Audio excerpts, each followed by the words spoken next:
asking? I'm Alex, and today I'm gonna show you how to break boards with Mikanko. So I won't show you the list, but I'm gonna pretty much show you how you want to break boards and like what cards you can use to break these boards. So essentially what you want to do is your first goal is to bait out any crucial interactions like Ash or just anything that'll stop you from continuing, and just save the best card for last, obviously, right? So then you want to summon Huli first and then go Sanaki summon the Hare, or actually you know what, basically it depends. I'll show you right now, but basically your main goal is to basically summon Huli first. If you can summon Huli first, it is very hard to interact with Mikanko unless it's like Asher Bell or like anything that doesn't target, because like they can't impulse, they can't no, not impulse, sorry, they can't fallen, they can't like imperm, effect veiler, ogre. I mean, ogre stops the arabesque if you time it correctly. You shouldn't need to do that, but let's get started. So I have a replay. I have a lot of replays here, but we're not gonna watch all of these right now. We're gonna watch an Elf Note gameplay that I recorded the other day. We too owed this Elf Note player. Alright, so in our hand we have Slayer, 2 copies of Noble Twins, Double-Edged Sword, and Super Poly. I'm gonna tell you right now, since it's Elf Note, we're gonna get hand ripped. And because we're getting hand ripped, we're going to lose. They hand rip with Omega, and then one of the Elf Notes also rips a card. So basically we're gonna be playing with 2 less cards. Alright, so let's see how it starts. So he's gonna start with Terminus, and he's gonna dump the Power Patron to search the Medius, and then he's gonna go Medius effect to add the Validium effect to special summon the Power Patron, and then he's gonna trigger Chainlink 1 Validium, Chainlink 2 the Power Patron. So he's increasing its level so he can synchro summon, and then he's with the Validium he's gonna search the Junoldo. So that means whatever he's gonna synchro summon is gonna help him draw 2 cards and then discard a card. Actually, you know what? That didn't even do anything. So he synchro summoned into Ecclesia of the Dark Dragon. That's very interesting how you can just bridge into Branded. So he goes into this. What is he activating here? Oh, so he went Chainlink 1 Power Patron, Chainlink 2 Dark Dragon to summon the White Dragon. And the Power Patron is going to add the Lucina. And he's going to go effect to summon the Ecclesia. And then he's going to make Omega. And then after Omega, he's going to rip one of the Noble Twins. So we got lucky, we had drawn 2 Noble Twins. And then, let me see. Do you just need it? This can just be summoned into the main monster zone. You can start summoning this card to your center monster zone. That's it. Okay, I thought you didn't have to control no monsters, and that's why I thought he did Omega. But that's not it. So he went into Lucina, and then Lucina added a Regina. Okay, makes sense. And we have 4 cards left. He's gonna go Regina effect. Is that what this does? You can send one other Elf Note card from your hand or face that feels special summon this card. So he's removing it so you can summon it into the main monster zone, because when it's in the main monster zone, you can special summon an Elf Note monster from the deck. And he's gonna summon the Fortuna, and the Fortuna I think places the trap. Yeah, the continuous trap face up. Then he's gonna draw 2, discard 1, discard the Terminus, and then Genora's gonna add a Validium.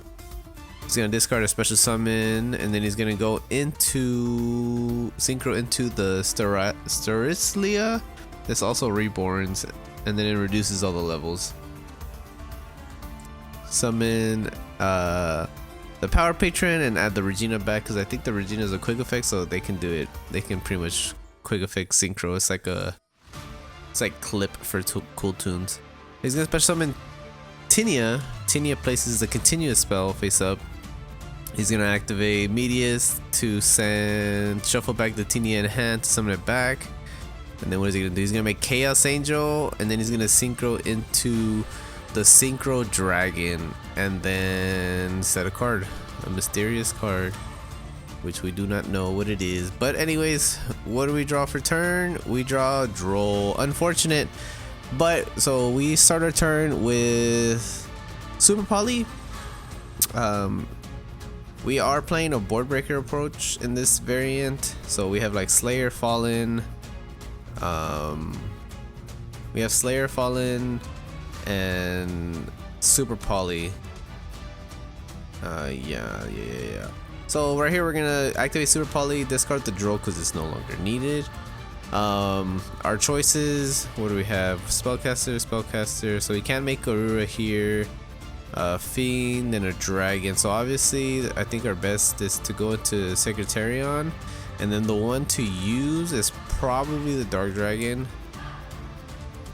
I mean, maybe I should have done the Tinia, but I think I do the Dark Dragon. I think I fusion the Dark Dragon. I don't know if that was the correct play. Yes, I make this, and then he fallens and pops this. Yeah, and then after he does the fallen to pop my Secretariat, because I would have pretty much turned off all his cards, he's going to summon the Regina by sending the Tiana, and then he's going to summon the Power Patron. Slayer, I was like, this has to, he can't respond with monster effects, so he has to negate it with Madness. What is it, Rhapsodia? Try to bounce it, but you know what, even though he did stop it, that's a cool thing, is that now Ecclesia can shuffle these two back and then do something else, you know, so that's good.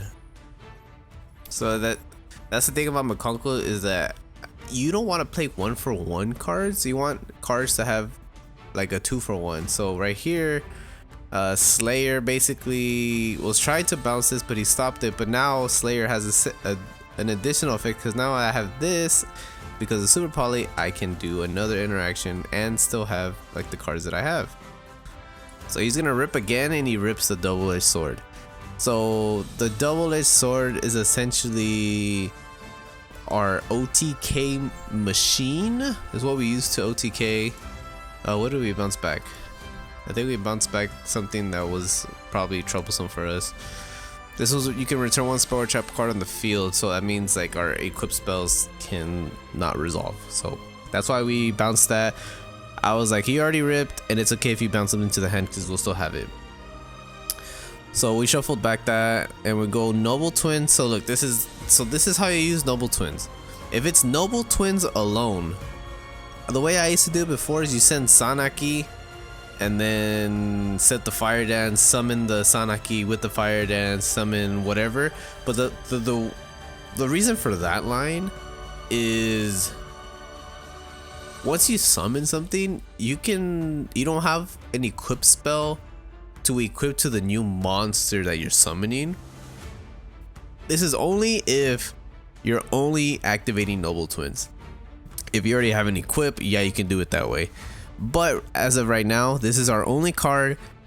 So we're gonna send Hare, and then we're gonna set the Fire Dance. This is the reason why. So you summon it, we're gonna activate this, and we're baiting everything out. Alright, so right now there shouldn't be, the only thing we could lose to now is like hand traps, because there's nothing in his graveyard. So it's either like Ash or Bell, but he didn't Ash the Noble Twins, and he didn't build the Fire Dance. So I would say we're pretty in the clear. We're gonna activate Hare. He's gonna return it, but you know what? Hare was already equipped, so we still get to add. We're gonna add the Arabesque, and he's gonna draw.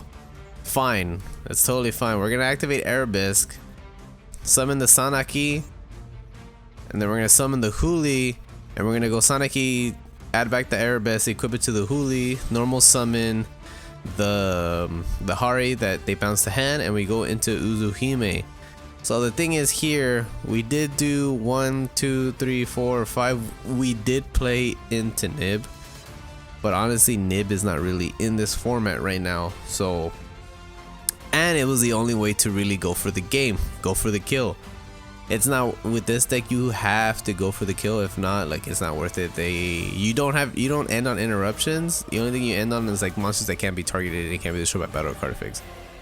not that good, because there's like they can Zeus if they can make Zeus, or like Typhon, or like anything that's non-targeted removal, you know. So right here we're going to add Fire Dance for follow-up, and then he scoops here because he knows he's dead. He has no interruptions, because even though they banished double his sword, we can attack 3 times with Sanaki and then once with the Huli. So that's it right there. That was game 1. They scooped because they knew they lost. So we're gonna go to game 2, and I think this time he made us go first. Yeah, he made us go first, and we thought we were still gonna go second. They made us go first. That's why we still have the Slayer. But so we're gonna activate the Hime to attempt to search, but he Ash Blossoms him, and we're gonna go Fire Dance into Hare. So we're gonna do the same thing. It's Hare at the Arabesque. He's gonna draw us, and lucky for us, we drew the trap, because if we didn't draw this trap, we wouldn't have been able to add it with the Huli. So we're gonna go bounce it. This goes back to hand. Sanaki, when it's equipped, we're gonna summon a Mikanko. We're gonna summon the Huli, bounce the Arabesque, equip it to the Huli. We already have the trap, which is good. Normal summon the same play again. And now with you can add from grave, so we added back the Fire Dance for follow up at least. So now, and then we're gonna set 2 cards, and we're gonna pass our turn. He's gonna normal summon the Lucina, and you know what? I feel like with these type of decks, with Elf Note and like with Cool Tunes or any like power, any strong deck like these, I'm gonna stop the first thing, because if they don't have anything else, I stop them, and if they do, I wasn't stopping them either way. So it's better to just stop the first thing they do. So I summoned it and I equipped it to the Huli, also because it's equipped, it can't be targeted. So that's one way it's like an extra protection. So, but he has the Fortuna. The Fortuna is gonna spell the continuous trap, and you know what, this actually is a non-target. This is non-targeting, so they can negate the effects of Huli if they wanted to. He's gonna synchro summon into the June Pride, Chainlink 1, the Power Patron.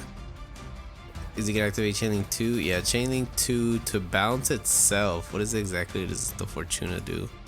The June Pride. So it says, well, this card is in the main monster zone. The player can declare attacks during the main phase. If this card is in the center monster zone, main monster zone. Quick effect: you can return this card to the extra deck, and if you do, special summon 1 Elf No monster, each from your hand, deck, and graveyard. So it's summoning 3 cards right now, which is extremely broken. So he had another Lucina in hand. So see how he had 2 Lucinas and you can only summon it once that way in the main monster zone. So he was able to summon the Power Patron from the grave, Tinia from the deck, and Lucina from the hand. So I think that is, you want to save your interruptions for June Pride. Save your bell, save your quick effect: you return this card to the extra deck. It's not a cost to return. So save your imperms for this when they attempt to activate it. Like that's what you want to stop, because that summons like 3 bodies. He's gonna add the Regina, and then he's gonna synchro, or no, place it, and then he's gonna add another. He had 2 Reginas. He's gonna make the Sterilitzia, summon back the Power Patron, go into the Dark Dragon, banish to summon the White Dragon, summon the Ecclesia, summon. This is the crazy part. I don't know what happened here. Did he didn't even activate that. He could have definitely used both my monsters to make Dogma, but instead he does this. I wonder if he messed up. It could be a possibility that he messed up. He probably misclicked, now that I think about it. So he ends on Dragster, of all things. So the thing is, I want to break free. I don't know why that song just came into my head. I want to break free. Okay. Anyways, the card in hand is a Regina. I didn't know that while playing, but now I do know. So basically, you can send special summon this card in the monster zone. You can add this card to your hand. So basically, what does he have? I feel like he has a negate here and a negate here. That's all I know. And then we want Slayer to pop off. Oh, that's what it is. Regina summons the Power Patron. So we're gonna go Hime to bait things out, and then he's going to go into the Pride again. And what did we add? We added Noble Twins and then discarded the Huli. Now he's gonna use the Fusion Summon.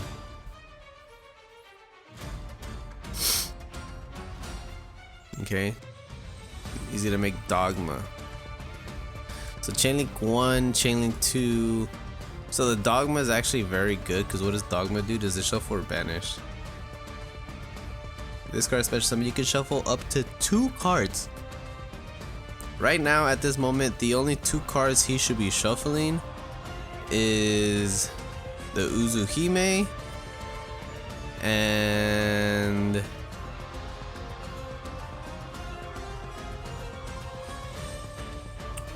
I guess that's it. The Uzuhime and the Sanaki, I guess. Those would probably be the best targets. Actually, you know what? The Uzuhime and the Spirit Walk is probably the best targets, because this can summon from hand or banished. If I summon this off of Fire Dance, I can equip it. I can summon another one. So I think it's, you know what? It's Sanaki and Uzuhime, the ones to banish or shuffle back. So he shuffled back Ohime and the Trap. Wrong move. He's gonna hand rip. Let's see what he hand rips. The Fire Dance. Woo, that was a good hit. That was a good hit. That was a good hit for sure. So we're gonna go Slayer onto the Dragster, because we want to basically bait out the Rapsodia, because he can't respond to this. So now we're gonna activate Mulong to bounce. What did we bounce? I didn't even see what they summoned. The Sterlitzia. That's fine. I feel like I was trying to bounce on one of these, but I don't think it's worth it. So now we're gonna go Pot of Sloth. That's where he negates it. So now here, this is the important part right here. Let me see what he's done. So he's done. Let me see. Okay, he's hand ripped.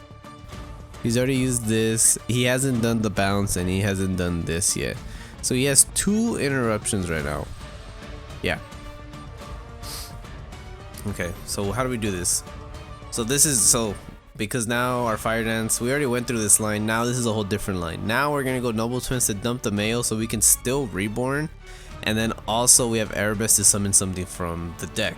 So right here at this moment, I believe the play would be to Erebus, attempt to summon the Huli, and then go Mayo summon the, what's his name, or her name, the Uzuhime from Graveyard, and then add double-edged sword. I think that's the play. Let's see what we do.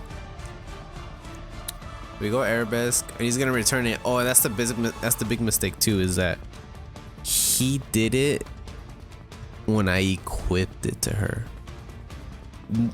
They did not use Fortuna effect to bounce it when I used the effect to summon from deck. So that was another misplay. A lot of people just don't read, you know. So we're gonna equip it again, and he's gonna shift. When you shift, does that mean you can switch and then bounce something? Yeah, what are you gonna bounce? So we're gonna summon the Huli, and then Huli add the Trap, and then now we're gonna go Mayo summon, add the double-edged sword, and we're gonna equip the double-edged sword to the Dogma, enter battle, bounce the Dragster, and then attack twice with double-edged sword. That is how you do it, guys. Thank you guys for watching. I hope you guys continue supporting me in the Mikanko journey. Thank you again for joining us in this tutorial. I wouldn't even call it a tutorial, but you know what? I'll take it as a tutorial. So basically, there's certain things you want to think about when you're trying to break boards with Mikanko. This is one of the things. Like, always try to summon the Huli, and then like depends. depending on how like all the interactions go. Like this is why you need good 2-for-1 board breakers instead of the 1-for-1. But yeah, I hope you guys enjoyed it. I'll catch you guys on the next one. Peace. If you made it this far in the video, I'd love to hear your thoughts on it. Make sure to leave your feedback in the comments, whether it's love, critique, or even ideas for future videos. And hey, I'm on a mission to hit 500 subscribers, so if you enjoyed this video, make sure to smash that subscribe button and share it with someone who might like it too. Every click gets us one step closer. Thanks for watching. I'll catch you guys on the next one. Peace.